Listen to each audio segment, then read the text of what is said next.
Guard जैसे ही वहां से आगे बढ़ा, सबने राहत की सांस ली। अब मीनू ने ब्रश के शीशे से झांक कर देखा, सब रास्ता साफ था। रोलैंड धीरे से बोला, अब वक्त है। उसने टेबल का स्क्रू खोला और अंदर से एक छुपा हुआ लोहे का ब्लेड निकाला। वही उनकी असली ताकत थी। मीनू और रोलैंड धीरे धीरे गड्ढे में उतर गए। नीचे अंधेरा, बदबू और चारों तरफ गंदा सा नाला, सीवर सिस्टम। वहां एक लोहे की मोटी ग्रिल लगी थी।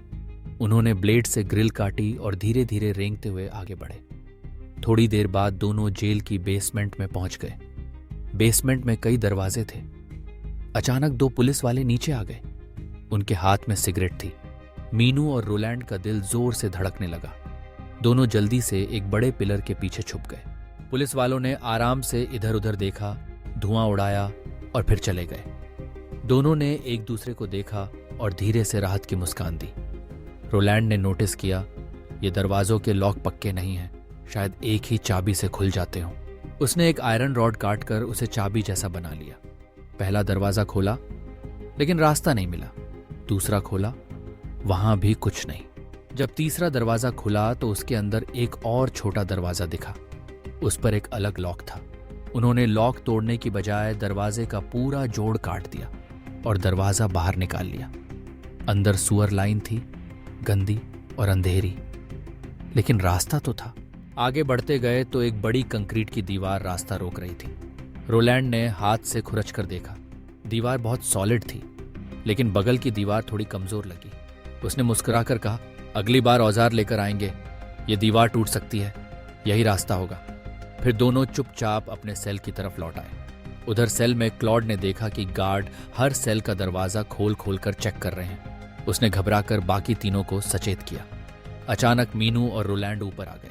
वे फटाफट गड्ढे के ऊपर पड़ी डमी उठाकर नीचे फेंक देते हैं। फिर सब मिलकर टाइल्स वापस फिट करते हैं, कार्डबोर्ड बिछाते हैं। कुछ पलों में कमरा फिर पहले जैसा नॉर्मल लगने लगा। गार्ड आया, अंदर झांका, सब ठीक नजर आया।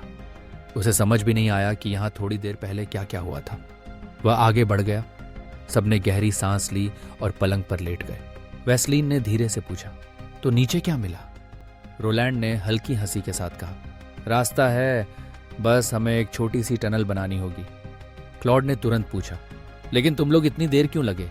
रोलैंड हंसते हुए बोला, अरे भाई, तेरे पास घड़ी है क्या? मेरे पास भी नहीं थी, टाइम का अंदाजा ही नहीं चला, सॉरी। सबने हंसकर माहौल हल्का कर दिया। सुबह जब वेस्लीन को मेडिकल चेकअप के लिए ले जाया गया, वहां उसने डॉक्टर से जरा मजाक में बातें की और उसका ध्यान भटका दिया। फिर मौके पर उसने 2 कांच की बोतलें चुपके से उठा ली। वापस आते वक्त रास्ते में पड़े ड्रम से अपनी जेब में थोड़ी रेत भी भर ली। जब वह वापस सेल पहुंचा तो बोतलें रोलैंड को दिखाई। रोलैंड की आंखें चमक उठी।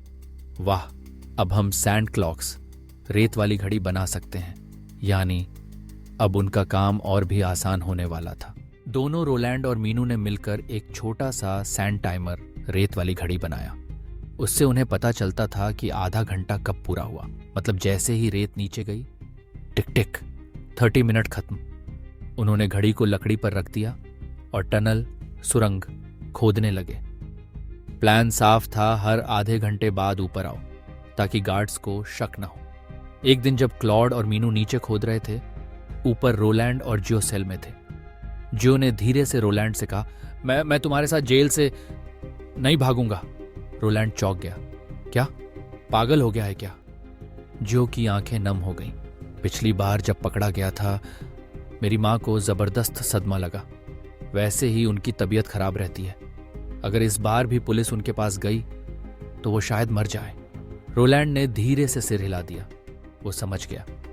उसने कभी किसी पर जबरदस्ती नहीं की थी। उस रात फिर जो और रोलैंड नीचे गए। जो दीवार पर पूरी ताकत से चोट करता रहा। लगता है हम बहुत पास पहुंच गए हैं, वो उत्साहित होकर बोला। पर अचानक दीवार का भारी मलबा उसके ऊपर गिर पड़ा। रोलैंड ने जोर से चिल्लाकर जियो को बाहर निकाला। दोनों चोटिल थे, लेकिन जिंदा थे। वो लौटकर सेल आए, जल्दी से नहाए ताकि कोई गार्ड शक न करे। अगली सुबह क्लॉड को बुलाया गया। तुम्हें कोई मिलने आया है? विजिटिंग रूम में उसकी पत्नी की बहन निकोल बैठी थी। निकोल ने हाल पूछा। क्लॉड ने सीधे पूछा, क्या तुम अब भी अपनी बहन के साथ रह रही हो? निकोल बोली, हाँ, लेकिन हम अब ज्यादा बात नहीं करते। वैसे वह अब भी तुमसे प्यार करती है, शायद केस वापस ले ले। क्लॉड गुस्से से बोला, बकवास मत करो, उसके वकील ने साफ कहा है केस वापस नहीं होगा। निकोल थोड़ी नरमी से बोली, शायद वो बस तुम्हें सजा देना चाहती है। वैसे मैं 1 साल के लिए इंग्लैंड जा रही हूं, जब लौटूंगी तुम जेल से बाहर आ चुके होगे। क्लॉड ने उसकी आंखों में देखा और धीरे से बोला, अब मेरे साथ कोई खेल मत खेलो। वो उठकर बाहर चला गया। रात को जब सब टनल में काम करने वाले थे, अचानक कुछ गार्ड्स सेल में आ गए। सब चौंक गए। वेस्लीन ने पूछा, इतनी रात को क्यों? गार्ड सख्ती से बोला, ड्यूटी है, चेकिंग करनी है। उसने बॉक्स उठाए, कार्डबोर्ड हटाया। लग रहा था जैसे बस पकड़े जाने ही वाले हैं। तभी बगल वाली सेल से आवाज आई, इधर कुछ गड़बड़ है। फौरन अलार्म बज गया। सारे गार्ड उस सेल की तलाशी लेने दौड़ पड़े। हमारे 5 ने राहत की सांस ली, लेकिन अब डर और भी बढ़ चुका था। मीनू और रोलैंड जल्दी से फिर नीचे गए। मीनू दीवार तोड़ता रहा, क्लॉड मलबा हटाता रहा। घंटों बाद आखिरकार दीवार टूटी और दूसरी तरफ एक नया रास्ता नजर आया। वहां से आगे बढ़े तो एक मैनहोल, लोहे का ढक्कन मिला। ढक्कन उठाया और सामने सड़क, जेल की पिछली गली साफ साफ दिख रही थी। दोनों खुशी में दौड़कर ऊपर आए और साथियों को बताया, रास्ता मिल गया, आज रात हम निकल सकते हैं। अब तय हुआ कौन कौन भागेगा। वेस्लीन ने एक डिब्बे में चिट्ठियां डाली। नाम निकले, पहला वेस्लीन, दूसरा जियो, तीसरा मीनू, चौथा रोलैंड और आखिरी क्लॉड। वेस्लीन बोला, अगर क्लॉड ना चाहे तो मैं उसकी जगह चला जाऊं। जियो ने कहा, मेरी जगह कोई भी जा सकता है, मैं भागने वाला नहीं। सब हैरान रह गए। तभी गार्ड आया, क्लॉड, वार्डन ने बुलाया है। क्लॉड चला गया। वार्डन ने पूछताछ की, बीवी ने केस वापस क्यों नहीं लिया? क्लॉड ने रोते हुए बताया, पता नहीं सर, मुझे उसने मारने की कोशिश का इल्जाम लगाया है। तभी वार्डन बोला, तुम्हारी बीवी तुमसे अब भी प्यार करती है, उसने सारे चार्जेस वापस ले लिए हैं। क्लॉड हक्का बक्का रह गया। मतलब मैं आजाद हो सकता हूं वराकूं? वार्डन बोला, हाँ, आज या कल। क्लॉड के चेहरे पर खुशी आई, लेकिन अगले ही पल चिंता छा गई। आज रात तो बाकी लोग भागने वाले हैं, अब मैं क्या करूं? क्लॉड वापस लौटा। दोस्त पूछने लगे। उसने कहा, बीवी ने केस वापस ले लिया है, लेकिन मैं तुम्हारे साथ ही भागूंगा। पहले सबको शक हुआ, खासकर मीनू को। क्लॉड ने गुस्से में कहा, मैंने तुम्हें दोस्त माना और तुम मुझ पर शक कर रहे हो। सब चुप हो गए और उस पर भरोसा कर लिया। रात हुई, सब तैयार थे।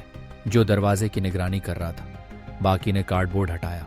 जो ने बाहर झांका और डर से चिल्लाया, गार्ड्स, बाहर पूरा झुंड खड़ा है।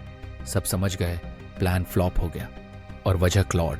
गार्ड्स अंदर घुसे, सबको लाइन में खड़ा कर दिया। टनल देखकर पूरा राज खुल गया। क्लॉड को अलग कर दूसरे सेल में डाल दिया गया। बाकी 4 उसे खामोशी से घूरते रहे, जैसे उसकी जान ही ले लेंगे। क्लॉड ने किसी से आंख नहीं मिलाई। वो चुपचाप नए सेल में चला गया। दरवाजा बंद हो गया और यहीं ये कहानी खत्म होती है।